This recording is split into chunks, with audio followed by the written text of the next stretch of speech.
Fala galera, beleza? Professor Gustavo aqui de novo e agora a gente vai corrigir mais um pouco da prova da Federal do Rio Grande do Sul, beleza? Lembra que eu falei para você que a gente vai dividir, que eu dividi o vídeo em quatro, tá? Em quatro partes essa correção.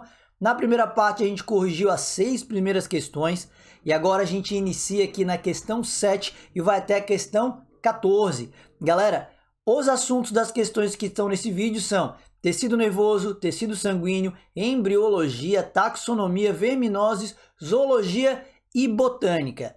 Eu vou deixar na descrição o início de cada uma das questões, o tempo do vídeo, onde começa a questão 7, 8, 9, 10, 11, 12, 13, 14. Para você que quiser voltar e depois ir direto ao ponto porque não entendeu alguma coisa, vai poder fazer isso com mais rapidez. Beleza, rapaziada? Bora então continuar a correção da prova da URGS 2020, vamos lá. Para a bainha de mielina é correto afirmar que ela A fala o seguinte: é formada por proteínas secretadas pelos astrócitos, permitindo o isolamento elétrico do axônio. B, gera uma barreira. Tá, vamos já uma por uma ali, né? Galera, não. A bainha de mielina é uma camada de gordura que é formada por algumas células que acabam abraçando o axônio. Já vamos ver que células são essas, mas não é formada por proteínas secretadas pelos astrócitos, não. Gera uma barreira hematocefálica protegendo os neurônios de substâncias nocivas.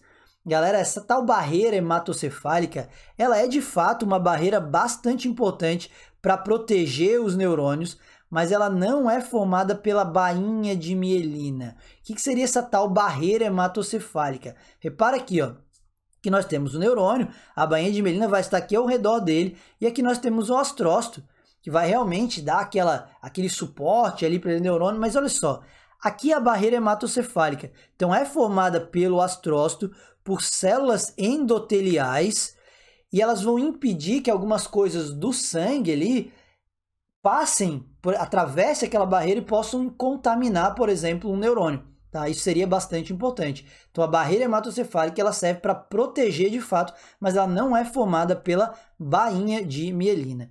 A C fala que a bainha de mielina promove uma condução de potenciais de ação mais lentamente do que os axônios não mielinizados.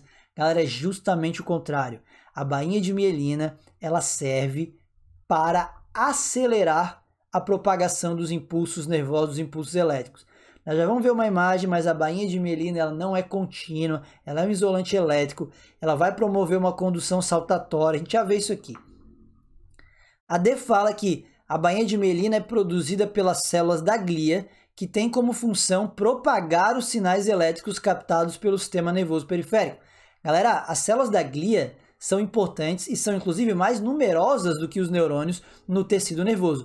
Mas não, as células da glia não têm função de propagar os sinais elétricos. Quem propaga sinais elétricos são os neurônios, portanto, errada D. A E fala que a bainha de mielina tem origem no sistema nervoso central a partir dos oligodendrócitos e no sistema nervoso periférico a partir das células de Schwann.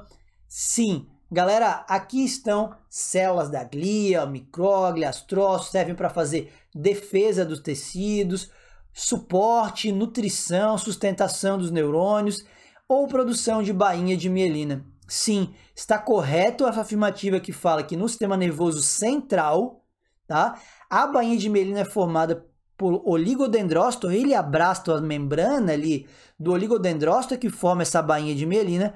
Já no sistema nervoso periférico, deixa eu só apagar aqui, ó, essa função é feita pela célula de Schwann. E aí, olha só, galera, aqui, ó, repara, a bainha de mielina não é contínua, tá vendo? E a gordura, então, é um isolante elétrico. Quando esse impulso é captado pelos dendritos conduzido para o axônio, e ele vai chegar aqui, a condução ela vai acontecer de maneira saltatória. Então, ele vai saltar por esses espaços que são chamados de nódulos de Ranvier. Tá? Isso acelera absurdamente a propagação dos impulsos elétricos. Beleza? Portanto, temos um gabarito e esse gabarito é E. Fechou, rapaziada? Bora para a questão 8. Mais uma questão de histologia. No bloco superior abaixo estão denominadas as duas linhagens de células-tronco medulares que ocorrem na medula óssea vermelha. No interior, tipos de células e de elementos figurados do sangue que se originam dessas linhagens. Associe adequadamente o bloco inferior ao superior. Então temos dois conjuntos de célula-tronco mieloide, célula-tronco linfóide e 4 tipos de células ali, hemácias, linfócitos T, monócitos e plaquetas. E agora? Galera, tem uma pegadinha, não sei, mas assim, ó, variedade linfóide, então células-troncos linfóides, dão origem a alguns glóbulos brancos, mas não a todos. Dão origem principalmente aos linfócitos, tá? Variedade linfóide lembra de linfócitos, porque os outros glóbulos brancos, como por exemplo aqui o monócito, não são formados pela variedade linfóide. Vamos dar uma olhada numa imagem. Então temos aqui a medula óssea. Lá dentro no interior dessa medula óssea, existem células tronco-hematopoéticas. Células tronco que originam elementos figurados ali daquele sangue. Aí nós temos duas variedades, como está mostrando ali, a variedade mieloide e a variedade linfóide. Repara que a variedade linfóide vai originar linfócitos T, linfócitos B. Tem um tipo de linfócito também que é conhecido como NK, que é o Natural Killer. Porra, um matador, assassino natural. Então, são de origem linfóide. Já na célula-tronco mieloide, nós teremos a formação de outros leucócitos, tá? De outros glóbulos brancos, como eosinófilos, basófilos, estão relacionados a processos de alergia, de resposta a parasitas, a vermes e tal. Os neutrófilos, que são os glóbulos brancos mais abundantes do sangue, fazem fagocitose. Os monócitos, que são glóbulos brancos que atravessam a parede do vaso sanguíneo, diferenciam-se em macrófagos e vão fazer fagocitose lá nos tecidos. As plaquetas, que são fragmentos, pedaços de células grandes, chamadas megacariócitos, e as hemácias, que são os glóbulos vermelhos, transportam gases e tal. Então repara que tudo isso aqui vem da variedade mieloide e da variedade linfóide, basicamente os linfócitos. Então se eu falo em hemácia, aqui nós temos o 1, linfócitos T, 2, monócitos 1, plaquetas 1. Portanto, 1, 2, 1, 1, gabarito, letra A. Beleza, rapaziada? Fechou? Histologia para você. Importante essa questão. Bora para 9. Questãozinha 9 fala de embriologia. No bloco superior estão denominados padrões de clivagem de ovos de diferentes espécies. O inferior, imagens de padrões de segmentação das células ovo. Então nós temos uma clivagem completa, clivagem incompleta ou clivagem superficial. Galera, o que é essa tal clivagem? Segmentação ou clivagem é o nome dado à primeira fase do desenvolvimento embrionário, que vai do zigoto até a formação de uma estrutura chamada blástula, que existe em boa parte dos animais. Como essa segmentação ou clivagem ela é influenciada pela quantidade de vitelo, que é o nutriente que tem dentro do ovo, às vezes esse ovo vai dividir de maneira diferente, se tem muito vitelo, se tem pouco vitelo, se esse vitelo é mais concentrado num dos polos, se é tudo igual. E aí por isso que nós temos esses 4 tipos de segmentação ou clivagem aqui. As duas grandes divisões é clivagem completa ou incompleta, que é a segmentação ou clivagem holoblástica, que é a completa, ou meroblástica, que é a incompleta, também chamada parcial. Aí dentro dessas duas divisões, nós temos ainda a divisão se ela é uma holoblástica total, igual ou desigual, se ela é uma parcial ali, uma meroblástica discoidal ou superficial, que foi uma das específicas que ele trouxe ali. Primeiro vamos lá, o que é uma clivagem completa? Clivagem completa é uma clivagem que acontece no ovo inteiro, tá vendo aqui, ó? Uma célula formou duas formou 4, 8, eu estou dividindo o ovo todo. Portanto, tanto essa aqui, ó, essa primeira quanto a terceira, elas fazem parte de uma clivagem completa. Estou dividindo o ovo por inteiro e não apenas uma parte dele. Repara que aqui, ó, essa seria uma clivagem completa ou total desigual, porque as células têm tamanhos diferentes. Tá vendo aqui, ó, micrômeros, células menores, macrômeros, e essa seria uma holoblástica, uma total, uma completa igual, porque as células têm o mesmo tamanho. Beleza? Então a gente vem aqui, coloca um para cá, coloca um aqui. Agora a gente tem uma dúvida mais ou menos. Se você eliminar a alternativa aqui, já chega na resposta, mas não quero isso. Eu quero te mostrar aqui que uma clivagem, as duas aqui, tá, galera? São clivagens incompletas, assim, não acontecem no ovo inteiro. Mas, como ele detalhou ele deu um tipo bem específico, a gente tem que procurar. O que é uma clivagem superficial? É uma clivagem onde nós vamos observar as células que se dividiram, todas dispostas na superfície. Tá vendo isso aqui, ó? A célula tá aqui, ó, começa a se dividir as células e elas migram todas para a superfície. Olha que elas estão todas aqui, ó. Isso é uma clivagem superficial. A 3 está aqui, ó. Então é 1, 3, 1. E essa é uma clivagem incompleta, tá? Porque ela é uma clivagem típica de um ovo com muito vitelo, chamado megalesto telolesto. Inclusive, se quisesse descrever com mais detalhe essa clivagem, ela é chamada de meroblástica, que é parcial, tá? Incompleta, discoidal, porque forma apenas um disco de células ali em cima, onde é chamado disco germinativo. Esse é o ovo de aves e répteis. Quem tem essa segmentação aqui, ó, holoblástica desigual, são os anfíbios, os moluscos e os anelídeos.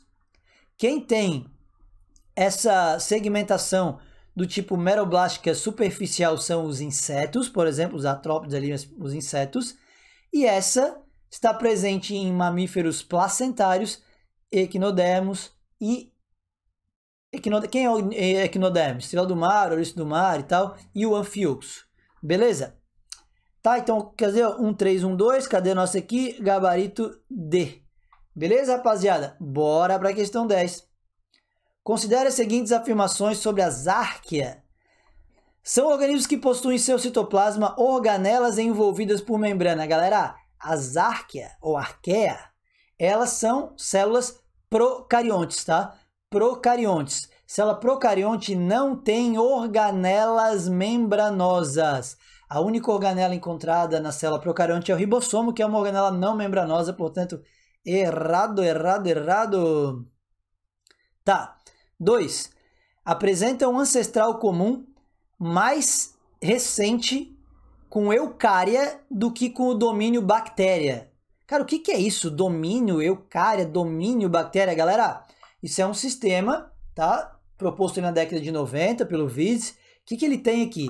Ele divide os seres vivos em 3 domínios. O domínio bactéria, o arquea e o eucária.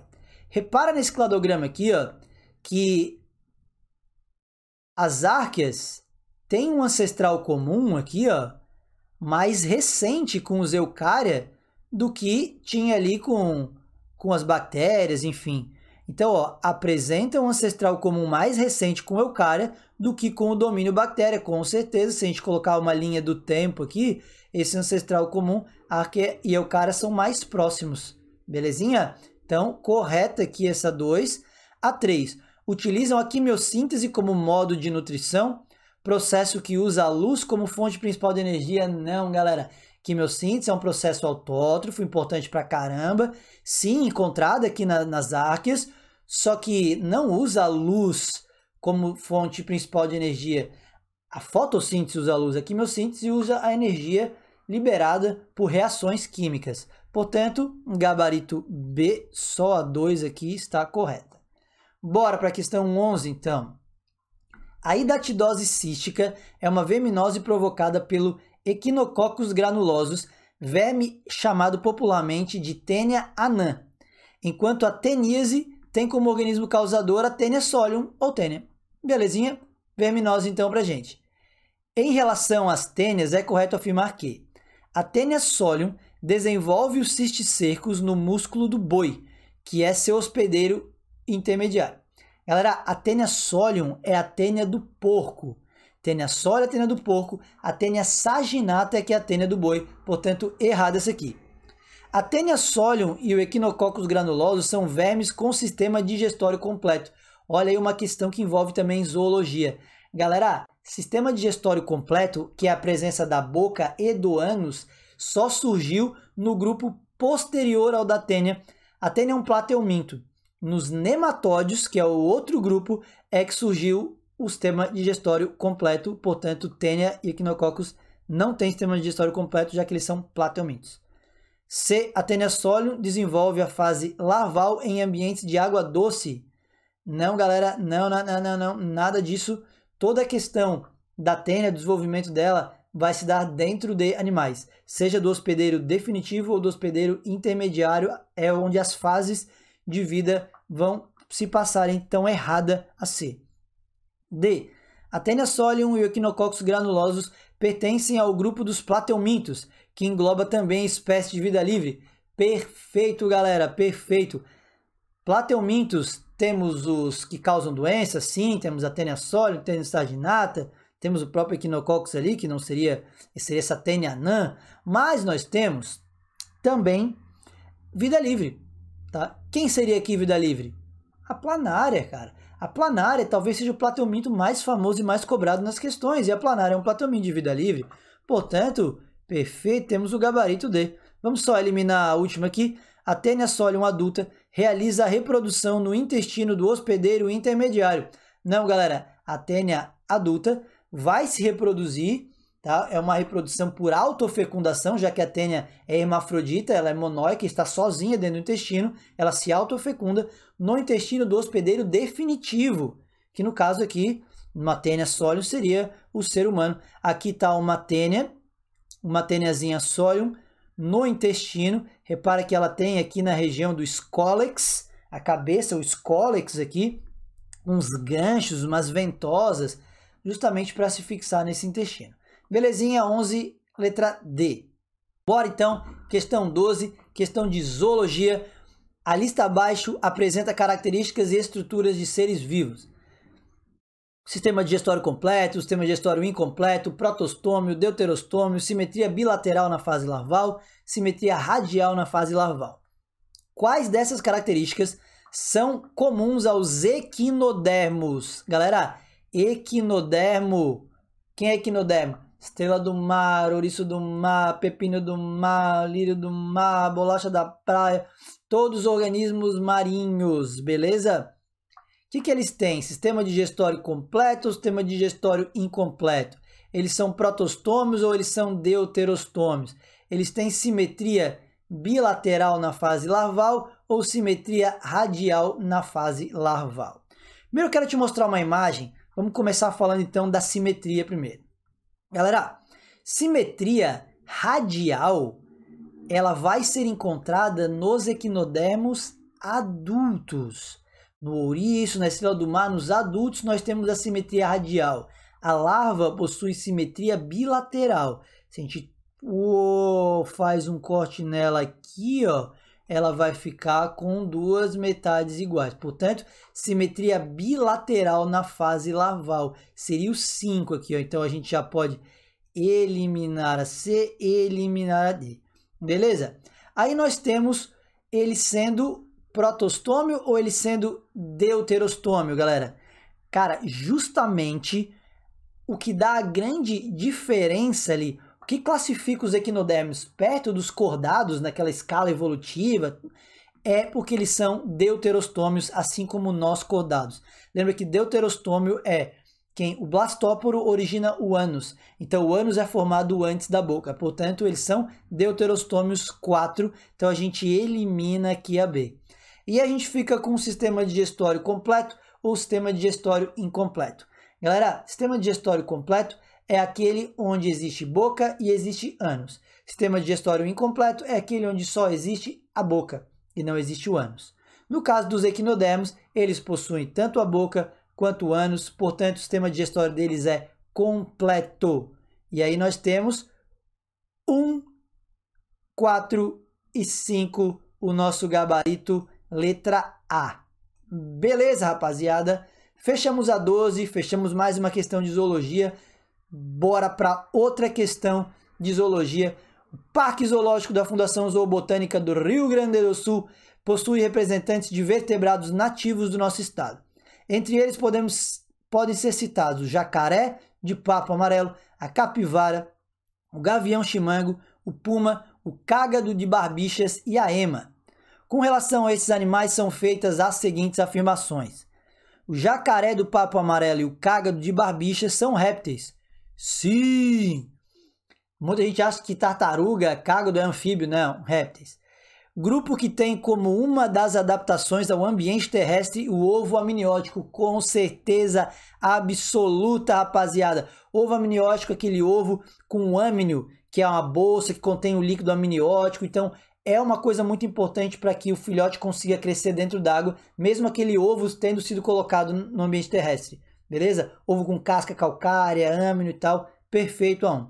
O cágado de barbichas, a capivara e a ema possuem coração formado por 2 átrios e 2 ventrículos completamente separados. Rapaziada, a capivara e a ema são mamíferos. Sim, nós mamíferos possuímos um coração tetracavitário, com as 4 cavidades tudo bem certinho, fechado, separado. Mas o cágado de barbichas, cara, é um réptil. E lá nos répteis, nós temos uma distinçãozinha seguinte. Nós temos os répteis crocodilianos, aqui o crocodilo, jacaré, gavial, e os outros répteis, cobras, tartarugas, lagartos não crocodilianos. Olha a diferençazinha no coração deles. Primeiro o nosso aqui, ó. Átrios, ventrículos, tudo aqui fechadinho, as cavidades, beleza. Repara que o coração dos répteis crocodilianos também já tem essa divisão, mas a divisão não vai até aqui em cima, não separa os vasos sanguíneos. Tá? Essas artérias que saem aqui, uma levando sangue rico em oxigênio e outra levando sangue rico em gás carbônico, nos mamíferos e nas aves, elas não se misturam, não mistura o sangue aqui na saída. Elas são separadas. Já separarem aqui o ventrículo esquerdo do direito, existe uma pequena mistura. Assim que eles saem por essas artérias, existe uma mistura aqui numa região chamada foramen de Panizza. Enfim, o nome aqui não vem ao caso, não é uma aula especificamente disso, mas só para vocês se ligarem que a questão falou daqui, ó. A questão, cara, ela falou justamente de... Não é um cágado de barbicha? Então o coração não é igual. Não é igual ao dos mamíferos. Não é igual ao da ema. Não é igual ali... Quem que ele fala? A ema é mais quem ali? E a capivara. Não é, tá? Ele não vai ter as 4 cavidades totalmente fechadas. Os répteis não crocodilianos, eles possuem um coração ainda com cavidades não totalmente separadas. O lado esquerdo do lado direito do coração. Beleza. As excretas nitrogenadas do jacaré de papo amarelo, do puma e do gavião chimango são respectivamente a amônia, a ureia e o ácido úrico. Galera, jacaré do papo amarelo é um réptil. Os répteis têm adaptações para viver em ambiente seco. Ainda que esse réptil viva na água, ele não vai excretar amônia. Galera, répteis e aves, eles excretam ácido úrico. Portanto, a sequência deveria ser assim, ó. Ácido úrico, ureia e ácido úrico. Mamífero, puma é um mamífero, excreta ureia. Nosso principal produto de excreção nitrogenada é a ureia. E a ave, o gavião chimango, ele excreta ácido úrico, sim, tá? Mas tá errado dizer que o jacaré excreta amônia. Quem excreta amônia, cara? Dos vertebrados ali, ó. Peixes ósseos e as larvas de anfíbios, os girinos. Esse excreta amônia, o resto não, tá? Peixes cartilaginosos, ureia, anfíbios adultos, ureia, mamíferos, ureia, aves e répteis, ácido úrico. Então, errado aqui, só está correto A1, portanto, o gabarito, letra A. E chegamos à última questão dessa primeira parte da correção da prova da Federal do Rio Grande do Sul. Lembrando que no nosso segundo vídeo a gente corrige as outras questões, outras 11 questões que faltaram ali. Assinale a alternativa que apresenta características das monocotiledôneas. Lembra que monocotiledôneas são angiospermas. Cara, essa questão era meio sacana, porque ele fala de algumas características, por exemplo, grão de pólen com 3 aberturas, tem aqui na A, na B, ou grão de pólen com 1 abertura, tem aqui na C e na E, beleza? Se a pessoa for por eliminação ali, quem tem mais eu vou eliminar as outras, já vai se ferrar nessa aqui. Feixes vasculares do caule dispersos ou feixes vasculares do caule em forma de anel. E a terceira, como é que é a raiz? Sistema radicular fasciculado ou sistema radicular pivotante. Galera, a diferença de monocotiledônia e dicotiledônia ela é bem comum, bem famosa, bem trabalhada, tá? no ensino médio ali. Mas o que a gente trabalha normalmente? Diferença de raiz, raiz axial ou pivotante, é a raiz de dicotiledônia, raiz fasciculada ou cabeleira, a de monocotiledônia. Portanto, se é uma monocotiledônia, a gente tem raiz, qual raiz que a gente vai trabalhar? Fasciculada ou cabeleira. Portanto, a gente consegue eliminar aqui, ó, essas duas. Elimina, elimina, elimina, elimina, porque ele fala que tem um sistema radicular pivotante. Sistema radicular pivotante, axial pivotante, é só de dicotiledôneas. E aí nós temos também aqui, ó, os feixes vasculares. Lembra que a gente faz um corte no caule, dá uma olhada nele de cima, vê se os vasos do xilema e do floema eles estão todos dispersos ali pelo caule ou se eles estão ordenados, dispostos em círculos. Quem é que tem os vasos ordenados, dispostos em círculos? As dicotiledôneas. As monocotiledôneas, esses vasos serão dispersos. Portanto, tá aqui, ó, feixes dispersos, beleza? Feixes dispostos em forma de anel, errado, errado, errado, errado, errado, errado. Mas aí a questão avacalha, véio. Essa questão avacalha.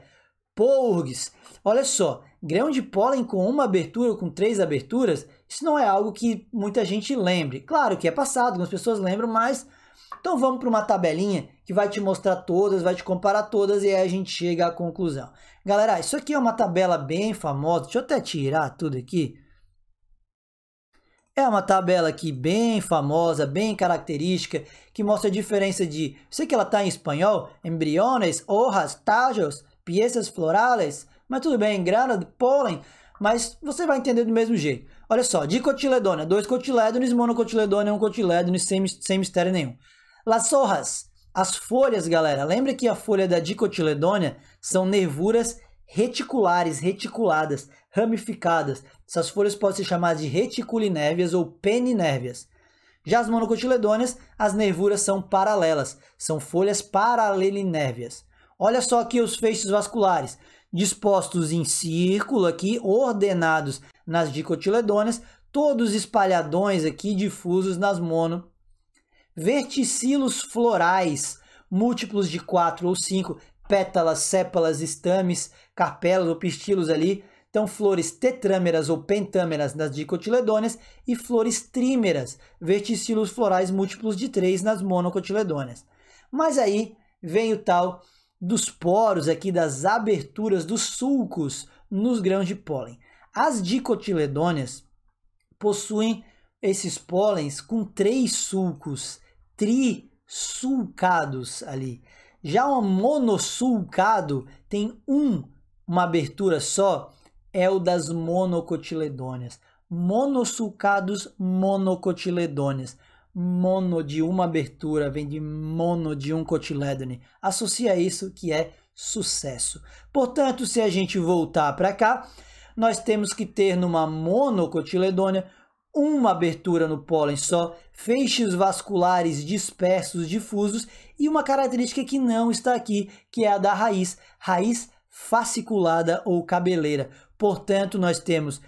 Opa, apaga tudo isso aqui, não vamos fazer o erro, sai fora, vamos lá, corrigindo, grão de pólen com uma abertura, feixes vasculares do caule dispersos e sistema radicular fasciculado, gabarito letra C. É isso aí, rapaziada, então essa foi a parte 2 da nossa correção da prova da Federal do Rio Grande do Sul. Eu espero que vocês tenham entendido, tenham gostado. Lembrando, quem não entendeu alguma coisa, ficar com alguma dúvida, deixa aqui nos comentários que eu terei o maior prazer em te ajudar. Beleza? Galera, espero vocês na parte 3. Abraço!